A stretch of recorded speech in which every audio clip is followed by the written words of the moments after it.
شەیدانی حەبەی شوبات نەبوایەوە. لە 14هەمین ساڵیادی شەهیدبوونیدا پەردا لەسەر وێنەی شەهید گەرمیان تاکە شەهیدی قەزای چەمچەمان لە خۆپیشاندانەکانی حەفتەی شوباتی ساڵی 2011 و ڕۆژانی دواتر لادرا.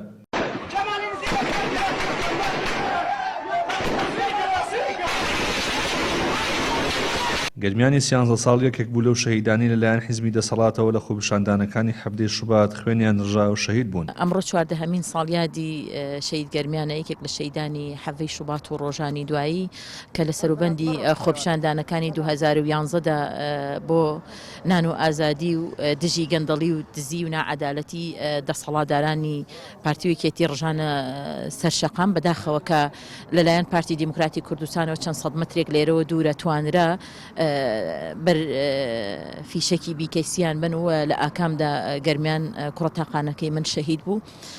ئێمە بەردەوامین لەسەر ئەو داواکاریانەوە حەفتەی شوباتیش بەردەوامە بینیمانە لە چەند شەوی ڕابردووە توانیوانە هێزەکانی حیزبەکانی دەسەڵات لە عەربەد چی لە مامۆسایانی ناڕازی بکەن و لە چەند ڕۆژی ڕابردووە لە دێگەڵا بە هەمان شێوە دەستە خوشکی عەربەتن ئێستا بەداخەوە ئەمانە بە خۆیانە ناچنەوە چونکی 16 ئۆکتۆبەریان تێپەڕان و سیوێکی ئابووە کۆمەڵێک گەندەڵی و دزی تریان تێپەڕاندووە ئەیانەوێ بەردەوام بن لەسەر ئەو دزی و گەندەڵی و ناعەدالەتی و بێموچەیی و نانبڕینی خەڵک و ئەوانە.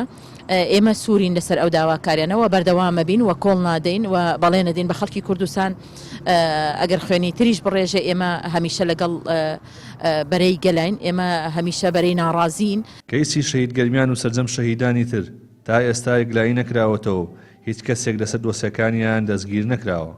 لە ئێستا دۆسەکەی شەهید گەرمیان لە هیچ یاسایەکانیە، لە هیچ دۆسیەکەی هەر لە شۆنی خۆیەتی ویش نەکراوە و هەتا ئێستا دۆسیەکەی داخراوە بە داخرای ماوەتەوە. من چوومە هەولێر لە دادگای هەولێر لێ وتیان ئێمە هینە نێرین بۆ لەقی نۆزەی پارتی، بەڵام بەداخەوە تا ئێستا هیچ شتێک نەکراوە.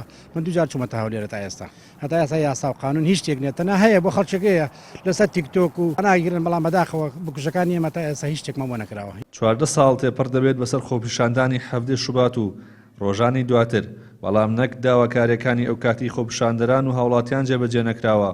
بارودۆخ و ژیانی خەڵکی سەختتر بووە و پێدانی ماف و خزمەتگوزاری بە هاوڵاتیان لە ئاستێکی زۆر خراپدایە. ئەو داخوازانەی کە خەڵکی لەو سکاوت و ساتا ڕژانە سەر شەقامەکان بۆی تاوەکو ئێساکە بەداخۆ بەدی نەهاتووە. لەبیرم ئەو کاتانە ئەگە بەراوردێک بکەین لە بینی داخوازەکانی حەفتەی شوبداوەکانی حەفتەی شوبات بۆ داخوازەکانی ئێستەی مامۆسایان و فەرمانبەران ئەبینین پاشەکشەیەکی زۆر گەورە کراوە.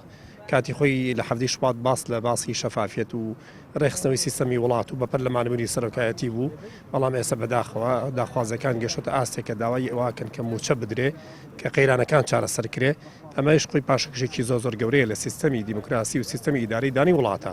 ومێ دەکەین کوردستانمان پارێزراو بێ و سەرکردایەتی کوردی بە خۆیان بچێتەوە. بارودۆخەکان لە ناوچەکە زۆر ئاڵۆزە، هیوادارم بتوانن حکومڕانێکی ڕەشید ئەنجام بدەن. لە ساڵی 2011 لە زۆرێک لە شار و شارۆچکەکانی هەرێم دژی